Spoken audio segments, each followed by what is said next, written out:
ത്രിയേക ദൈവത്തിന് സ്തുതി. ഇന്നേക്ക് നിശ്ചയിക്കപ്പെട്ട വേദഭാഗം മത്തായിയുടെ സുവിശേഷം 25-ാം അധ്യായം 14 മുതൽ 30 വരെയുള്ള വാക്യങ്ങൾ. Saint Matthew chapter 25 versus 40 to 30. ഇതിലെ ചിന്താവിഷയം വിശ്വസ്തത, ഫെയ്ത്ത്ഫുൾനെസ് എന്നതാണ്. യേശു പറഞ്ഞ താലന്തുകളുടെ ഉപമയാണ് ഈ വേദഭാഗത്തിലെ പരാമർശം.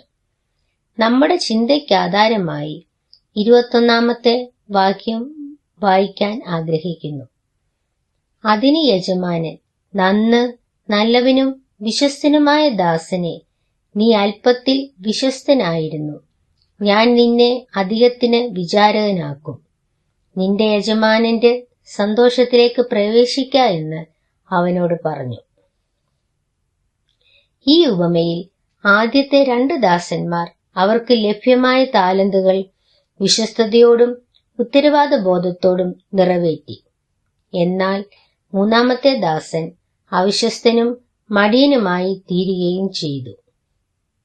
ഈ നോമ്പുകാലങ്ങളിൽ ദൈവത്തോടുള്ള വിശ്വസ്തത നാം എപ്രകാരം പുലർത്തുന്നു?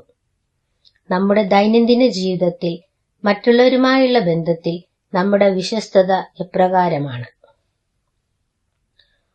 ഒരു കഥയിൽ ഇപ്രകാരം പറയുന്നു.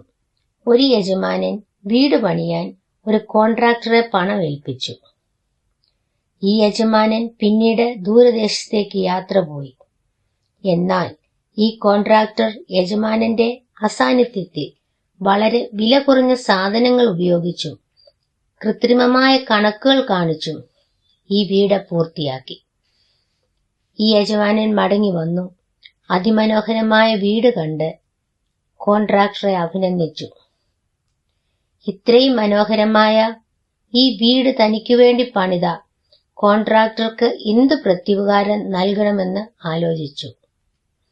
യജമാനൻ ഈ കോൺട്രാക്ടറെ വിളിച്ച് വീടിന്റെ താക്കോൽ നൽകി വീട് തന്നെ സമ്മാനമായി കൊടുത്തു.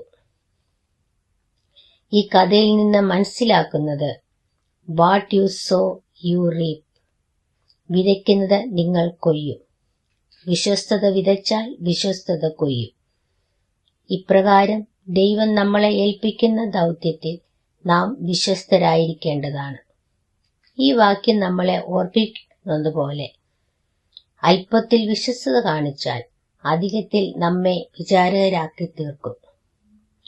നമുക്കും ഈ നോമ്പിൽ ദൈവത്തോടും സമസൃഷ്ടികളോടും വിശ്വസ്തത പുലർത്താം.